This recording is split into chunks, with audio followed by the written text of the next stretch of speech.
አሜሪካ አላባማ ዩኒቨርሲቲ በሕግ ሁለተኛ ዲግሪያቸውን ለማግኘት ችለዋል።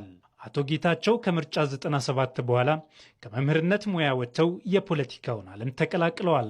አቶ ኃይለማርያም ደሳለኝ ጠቅላይ ሚኒስትር በነበሩበት ወቅት በውጭ ጉዳይ ሚኒስቴር የፐብሊክ ዲፕሎማሲ ዳይሬክተርና ዋና ዳይሬክተር፣ የመንግስት ኮሚኒኬሽን ጉዳዮች ሚኒስትርና የጠቅላይ ሚኒስትር ኃይለማርያም ደሳለኝ ልዩ አማካሪ በመሆን አገልግለዋል።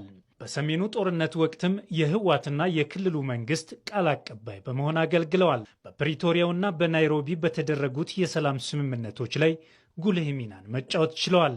ከስምምነቱ በኋላም የትግራይ ክልልን ጊዜያዊ አስተዳደር ለ2 ዓመታት በፕሬዝዳንትነት በመምራት በክልሉ ብሎም በሀገር ዘላቂ ሰላም እንዲሰፍንና በጦርነቱ የተጎዱ ቦታዎች መልሰው እንዲቋቋሙ የበኩላቸውን አበርክቶ ሲያደርጉ ቆይተዋል። ከቀናት በፊት የጊዜያዊ አስተዳደሩ ፕሬዝዳንትነታቸውን ለሌተናል ጀነራል ታደሰ ወረደ ያስረከቡት አቶ ጌታቸው ባለፉት 2 ዓመታት የክልሉን ሰላም ለማረጋገጥ ይበል የሚያሰኙ ተግባራት መከናወናቸውን ገልጸዋል።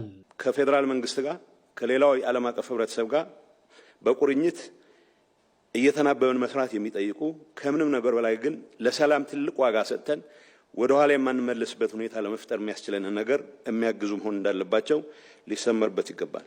በዚህ በትግራይ ክልል ጊዜያዊ አስተዳደር የፕሬዝዳንት ርክክብ ስነ ስርዓት ላይ ንግግር ያደረጉት የኢፌዴሪ ጠቅላይ ሚኒስትር አብይ አህመድ አቶ ጌታቸው ረዳ ለትግራይ ህዝብ ሰላምና መልማት ያላቸውን ቁርጠኝነት አድንቀው በጦርነቱ ወቅት እንደነበራቸው ቁርጠኝነት ለሰላሙም ፈጥነው በመቆማቸው አድናቆታቸውን አቅርበዋል።